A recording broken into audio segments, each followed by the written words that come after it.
Hello, ladies and gentlemen, Dodger here. Welcome back to Automation, the car company tycoon game. And boy, has it ever been a long time. But today we are here to go over one of the most exciting things that has probably ever happened with Automation. It's been a long time coming. It's something that I've known about for a very long time and have participated in some of the development of. Very small part of it, but some of the development of, and I just can't wait to show it to you. It is the beamng car exporter. That's right, you can take your cars from Automation and drive them in beamng. That thing that the Automation developers have been saying will never happen for the last 6 years. Today's video I'm going to give you an introduction to the exporter, this magical little button right here, and show you how it's working and all its quirks. No, that's a different guy.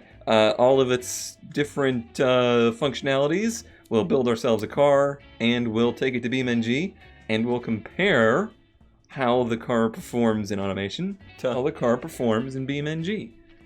And I think there's nothing better to do that with than probably the car and format I'm most familiar with. So I'm going to build myself a, we'll say, 2015 analog Nissan 240SX. So as if Nissan actually cared about cars one little tiny bit and said, hey, let's make a new 240SX. So that's what we will do today. Automation itself has had its fair share of updates in the last few months, and included with this update that includes the beamng exporter, most of the stuff is kind of behind the scenes, working on getting the campaign, light campaign and all that stuff back up and running. I know everybody's been very antsy to get that part of the game going as well, and trust me, a lot of work has gone into getting that going at the same time that this all has been going. But there is some stuff in the game now that we didn't have before, and perhaps we will come across some of it now. Of the bodies that we have here, this says convertible, but I think there's a coupe version of it. That also says convertible. Yeah, I think there's just convertible versions of these two. The thing is, these that are more your MX-5 bases, you know, that's a little too small for what I would picture a 240 to be. So I'm gonna try with these. This is the 2.6 wheelbase. 2.6 meters, we'll do that one. Personally, I have not spent a tremendous amount of time in the Unreal version of Automation, mostly because we've been waiting for a campaign, and largely due to the fact I've been waiting for this particular update. This is going to just open a whole new window of possibilities for us with the game. So, yeah, it's looking really good. It's running much smoother than when I was messing around with it before, and it's all very good news. And because this is supposed to be the quote-unquote S16, we're going to make it front longitudinal, double wishbone up front, and multi-link in the rear. The multi-link kind of a throwback to the old S chassis. Here in the engine factory, or in the engine room, you can see we have new options available to us. Boxer engines have been added, 4 and 6, so that'll be very exciting. But boxer engines, not really something Nissan has in their repertoire. Of the modern Nissan lineup, most of their cars are inline 4 or V6. Except for very rare exceptions, the S chassis always had 4 cylinders in it. There is the S12, which is a little bit of the oddball. It did come with the VEE, I believe, V6 on occasions. But we'll stick with the inline 4 mentality here, and we'll make it an aluminum block. Now, the lineage 240SX, the name, that came from displacement, and that typically was the case, and Nissan does still hold true to that, so I will hold true to that today, and make our engine 2.4 liters, but in reality, Nissan could do whatever they want. Unlike our good old friend the KA24, which was a hilariously long-stroked engine, we'll make this one a little bit short-stroked and nearly square. We will do dual overhead cams, we'll do 4 valves per cylinder, aluminum heads. Let's throw all of the modern goodies on there, but keep the engine fairly simple in internals. So we're talking the cheapest of the cheap, not overbuilt at all. We will make this direct injected, something an S chassis never got to experience. And because I do want this to be a fairly normal car, I'm going to run it on regular pump gas, just to see how much we could get out of it there. It's interesting to me how the RPM, how the rev line of cars has really been moving downwards in recent years. It used to be considered that the KA was not a particularly high revving engine, but by today's standards, actually it revved up pretty high. So if we can get this thing to rev into the sevens, the mid sevens, that would be pretty high. First power figures are in, and we do have some piston and connecting rod issues at our RPMs. We may have to fiddle around with the lengths of the connecting rods and all that good stuff. We're sitting at 204 horsepower, 170 foot-pounds. It's really top-heavy. It looks much more Honda than it looks Nissan at the moment. Thanks to the wonders of direct injection, however, we can go ahead and put quite a bit of compression in there, and that's something that's on theme, because Nissan has been doing a lot with high compression engines lately. That's more a Mazda thing, but Nissan's been dipping their toes into that as well. 170 foot-pounds, really flat torque curve, above 2,000 anyway, and pretty peaky at the top end. Should be a pretty fun engine to drive. It would be, I think, a very nice base engine.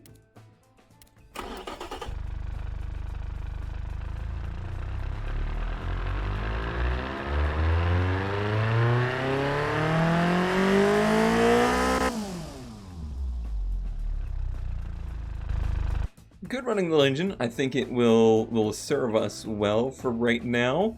The reliability is 65.8. It's good enough. And yeah, 228 horsepower, 186 foot-pounds. A little bit lacking in the torque. Very different than the old 240 engine, but I think it would be a very nice base model. Very competitive against your BRZs. All right, let's look at the bodies here. We do have a coupe, and we do have a sedan. I like the coupe for right now. I really like that this coupe is able to be hatched out quite a bit too. I'll go ahead and work on the fixtures and whatnot on my own time, because I'm sure you're antsy to get to the exporting time. Since today's video is certainly more about driving the car than it is designing the car, I've gone ahead and finished the visual representation, which honestly took me way longer than it should have, and I have done the rest of the car build as well. We'll go through it now, and you can see what I've come up with for my S16 concept car. It's rear-wheel drive with a regular manual transmission, 6-speed. It has a overdrive gear that would take it to 175, but I think the top speed's much lower than that. If we bring up the graphs, there we go. The tires are radial sports compounds, 215 front, 225 rear, keeping them small or narrow enough that the car is still fun, but it should be pretty grippy as well. On 18s, let's see, the brakes are very basic, 290mm 2-piston calipers. It's basically as little brake as you could put on the car for street use. You'll never have any problems on the street, but you might have some troubles with them if you try and lap it at a track, lap after lap. Let's see, nothing terribly interesting here. Let's see, it's a 2+2, so it's got 2 fake seats in the back, standard interior, standard or basic infotainment. Oh, that word, infotainment.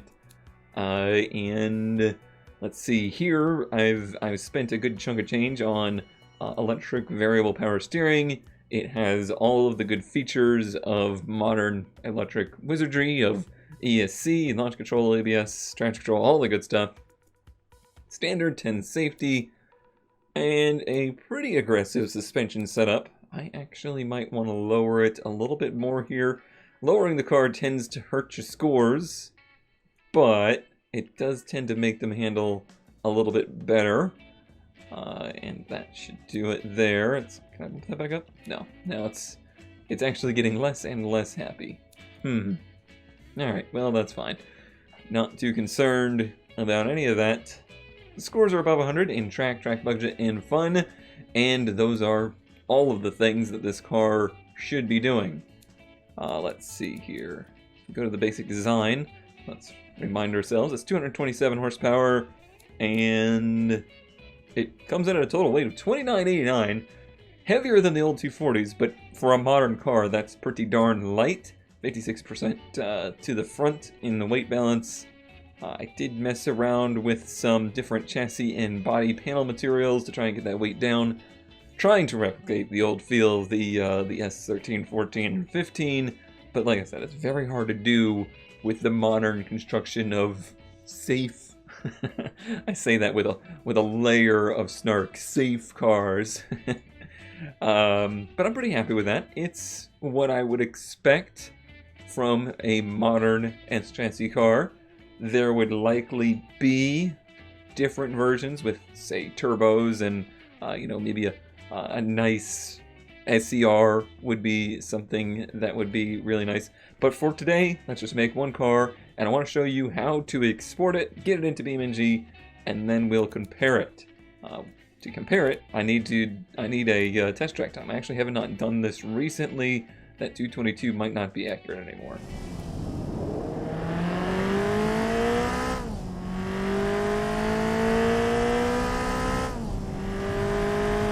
Oh yeah, lost some time there. 221.19.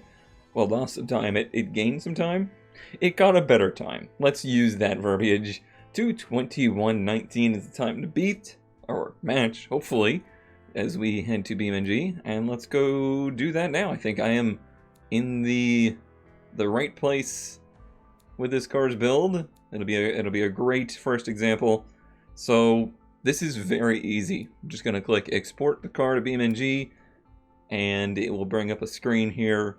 I particularly really like this screen. It's just basically the photo booth, but for some reason this screen gives me very, very great old school Gran Turismo vibes, and it makes me very happy. Nothing I need to do here. I could rename the car if I wanted to, if I thought I was going to have overlapping cars or whatever, but I don't. I'm just going to hit export. It's going to record the sound, so that's really cool. It actually records the sound of your engine in automation to use into beamng, and then it just transfers all of the other data and model as well. Doesn't take too terribly long. And it's done. We are ready to head to beamng. Alright, here we are over in beamng now, and nothing we need to do here in the main menu. Our car is already in the game and ready to be chosen. I just wanted to make note of the fact that this is July 13th, 2018, 2 days, 22 hours, 13 minutes. That, I believe, is the countdown timer to the release of the new version that includes the importer from automation, and this is the QA internal build. That means that things are not as you might see on Friday. They're actively working on things. There may be features that aren't quite implemented or bugs in the system. Even as we head to Friday, this is something that will still be in development for quite a long time, I believe, after Friday. But if we take a look at it today, I think you'll see that it's actually working really well already. So we're going to go free roam for right now. Let's get a feel for our car, and we'll head to the automation test track in beamng. Honestly, I know everyone's real excited about the cars. I'm real excited about the track, too. It's something that I think has never been seen in beamng. I'm very excited for how it turned out, and Andrew and Mitch have done just a fantastic job with the whole level. Alright, here we are. This is not our car. This is the in-game vanilla 200BX, I believe. It's very much so 240SX-like. But if we want our car, all we need to do is go to, you can go through here to get to the vehicle menu, or over here. And it will be right there on the list. And you can see it has the little automation logo next to it. It looks like the rest of the cars in beamng. It's pretty slick how well integrated the cars are. And after a brief moment in time when the computer and my poor CPU will crunch and crunch and crunch, we have our automation car. Just that easy. So yeah, like I said, this is the QA build. This is not release. Some of the things you see on here that might be a little buggy will probably be fixed, or could be fixed, I should say, by the time we get to Friday. Oh, well, there's something that was not working the last time I tried this and is working now, and that is the brake lights. Actually, it looks like they're working in even 2 phases, like some on the brakes and hard on the brakes. Interesting, interesting. Okay, so here's what you need to know. The car is our car. It has our engine. beamng is not impressed by mouse without borders. Here we go. I'll peek under the world. As you can see, that is our engine. That is our suspension. That's all models taken from Automation. It's all here, and in theory, it should drive like it too. Now, because this is a car from Automation, in the Automation world, there is no car interiors. That's something that they've never really intended to have. It's just a whole nother road to go down that maybe sometime in the future might happen, but isn't on the agenda right now. So what does that mean for us? How do we view the car? Let me pull it out of the garage here a little bit, and we can see that it has this. This is the onboard driver camera. This is what would be inside, but instead we are on the windshield, and it's on what would be the driver's side, which for them is the right side, which is a mild nuisance for me, but I can get over it. And then as well as the regular hood camera, that one's equally as good. And then you can, walk around the car and whatnot, all that good stuff. The sounds, like I said before, those are taken from Automation, so these are not just sounds reused from beamng.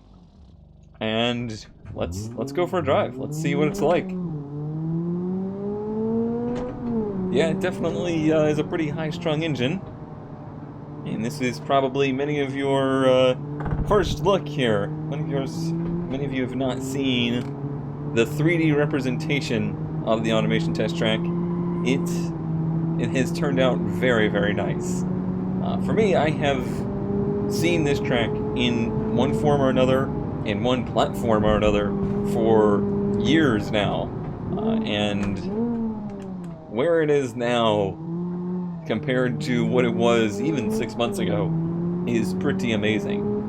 But what I've always known, even before we got to this version that we have now, is that this track is extremely daunting. It was designed, I'm pretty sure, if I remember correctly, it was designed by Kilrob basically to be the combination of all the turns to put a car to the ultimate test.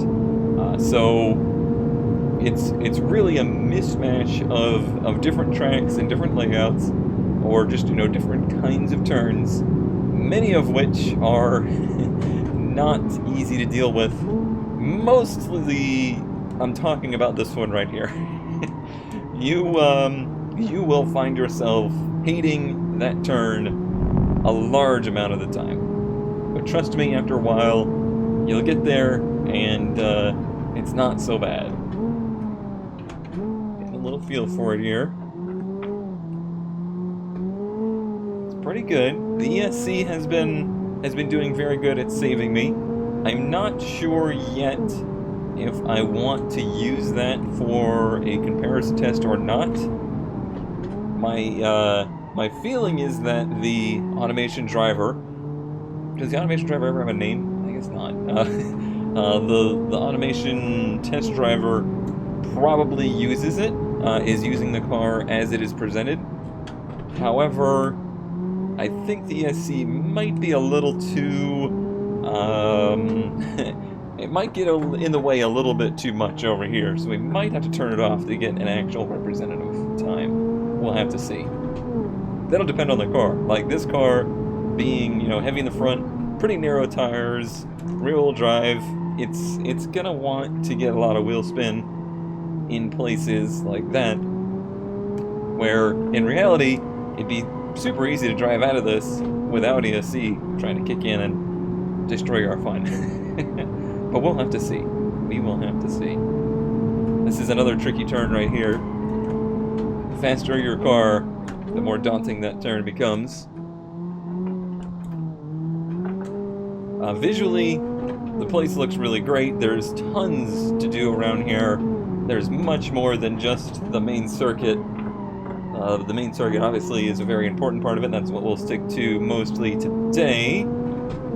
I will pop in after this, or on this lap actually, and show you probably my other favorite thing to do here, and something that I think will suit this car very well. But mostly, what we want to do is try to put this car through its paces around actual laps here and see how it compares time-wise.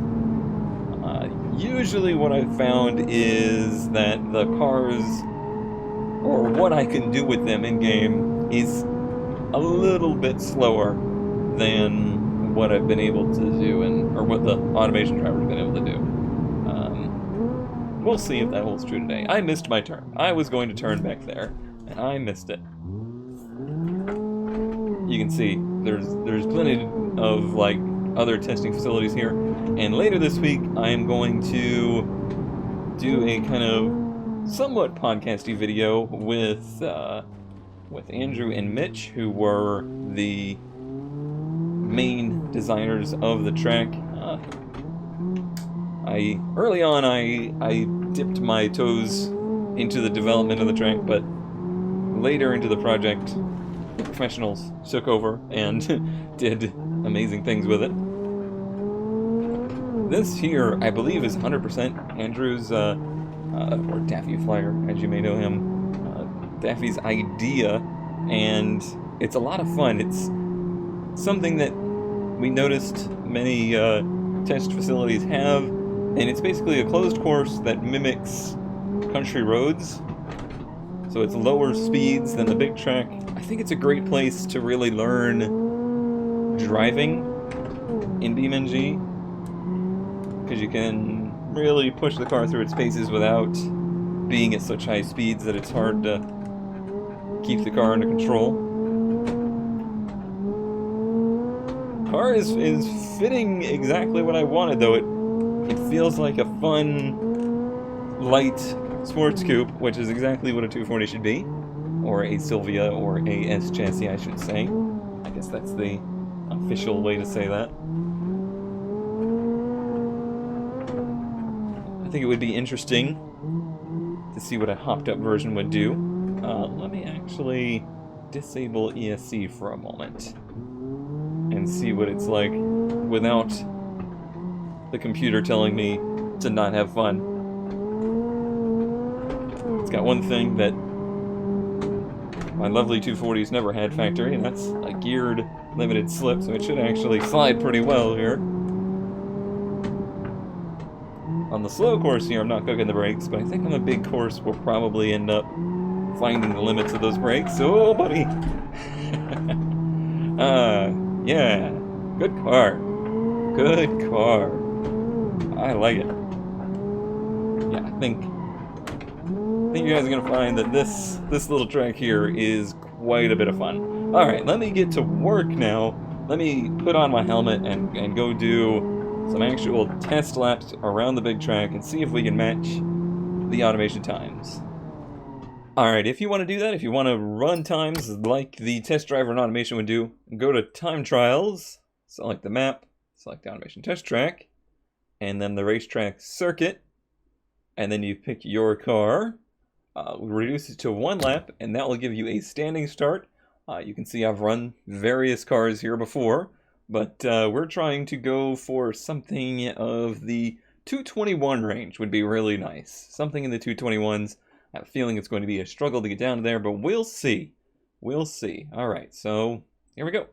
All right, here we are, getting ready to do our hot lap.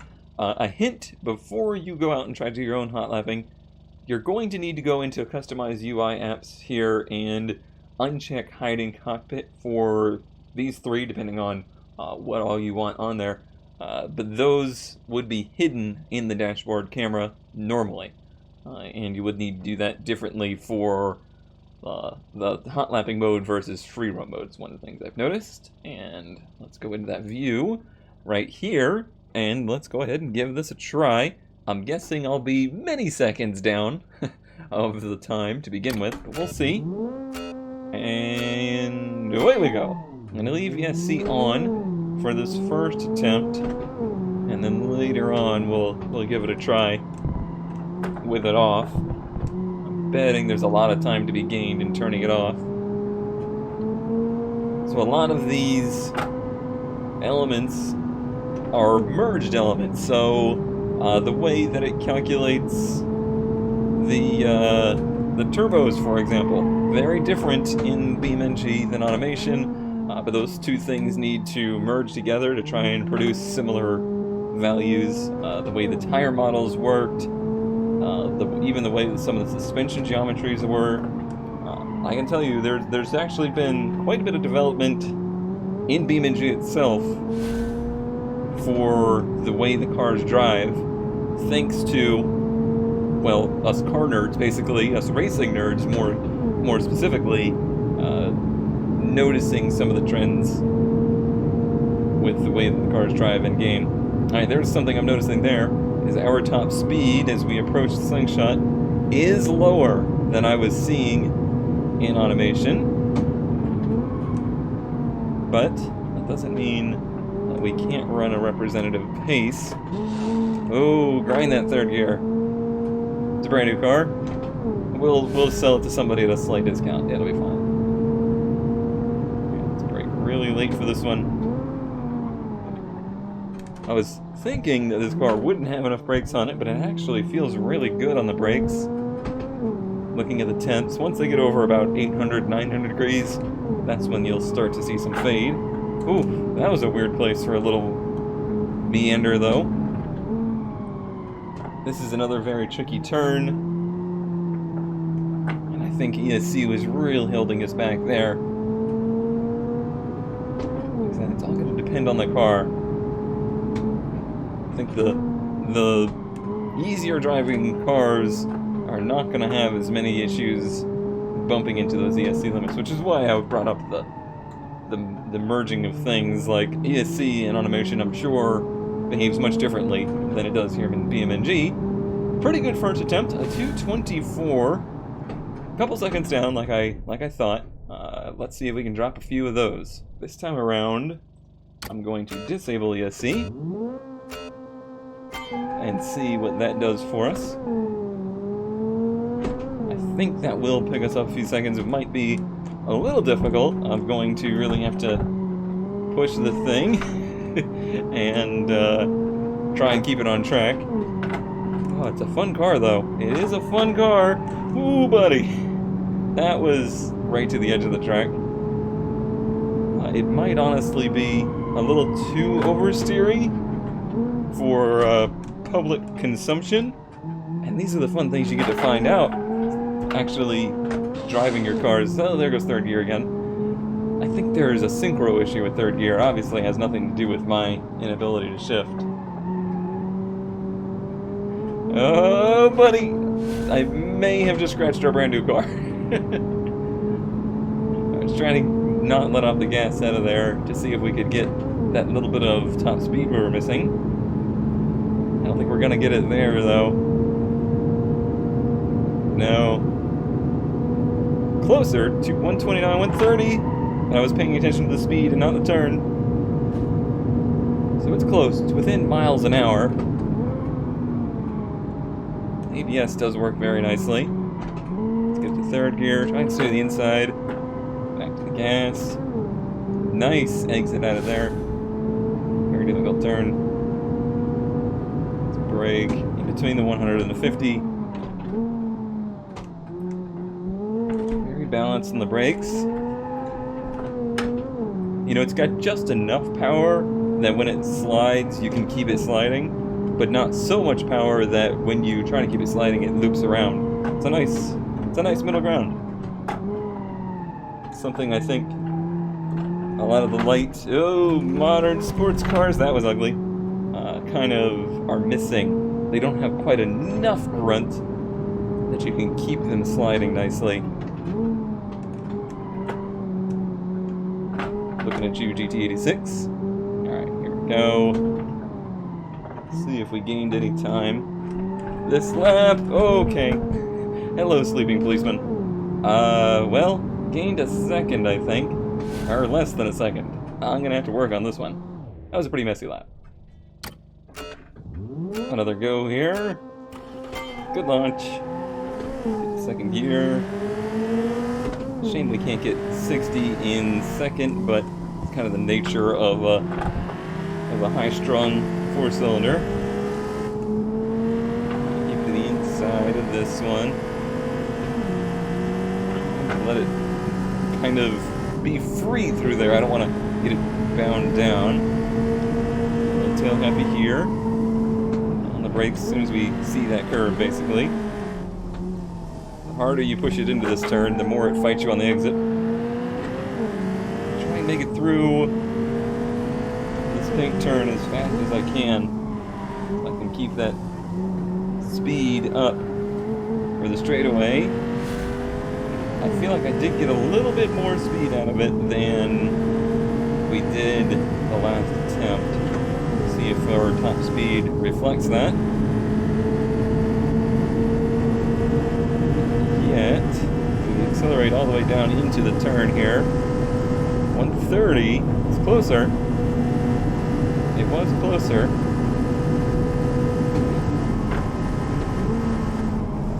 Brake a little bit later for the bend. Oh, that was very nice. The turn feels so good when you get it right.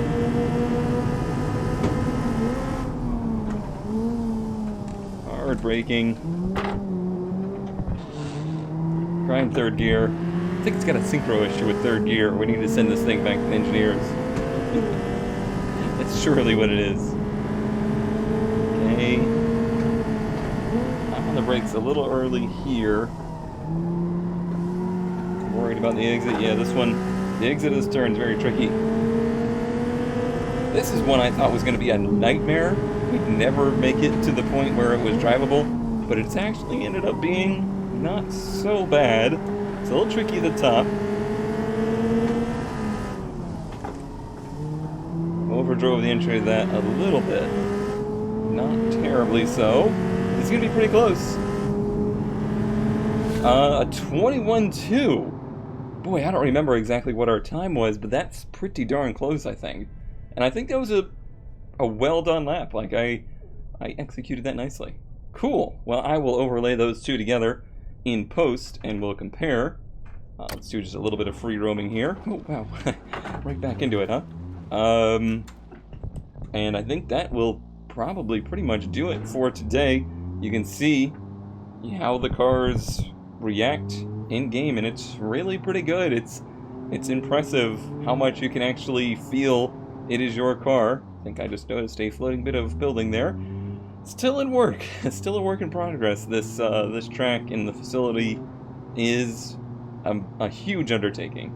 So tomorrow I'm going to do a video on beamng, kind of going over how I've come to grips with beamng, because in the past I've not always had the best of things to say about the actual driving in beamng, and I've found a lot of reasons why that was, and fortunately through working with this project I've actually been able to overcome a lot of those, and hopefully I think the development of this whole exporter and the collaboration between the two is really going to help beamng significantly in the driving aspects. I think the input of not only myself but the automation dev team, who are motorsports enthusiasts, is going to influence a lot of good things for beamng.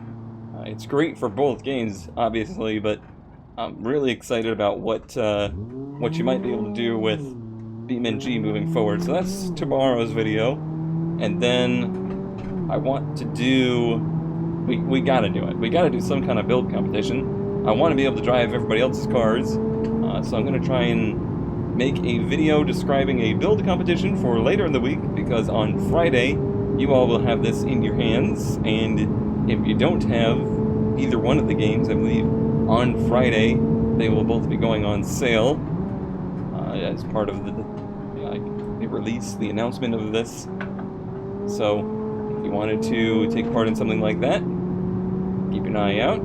And yeah, later in the week, once things have kind of settled down and the developers are happy with their product and can kind of relax a little bit, I'm going to sit down with Andrew and Mitch, who have been working on the track relentlessly, this whole level really, for quite a while now, and I wanted to talk about them about the development and some of the things you might not know about it, and it's obviously a subject that's very near and dear to my heart. I love track design, and it's been a ton of fun helping those two out with this whole project. I can't wait to share more with you about that. That'll be kind of like a podcasty type of video. And then there's so many things that I want to do and have been looking forward to doing with this Exporter moving forward. Can't wait to share it with you. I can't wait for everybody to get their hands on it. I think you're going to have a lot of fun, and that'll do it for today. Thanks for watching, and I will see you next time. Wait. I cannot end this video without putting this car into a wall. Yep, you can crash your automation cars. In case you were wondering, it is possible. And it looks pretty good, too. Alright, for real now. See you next time.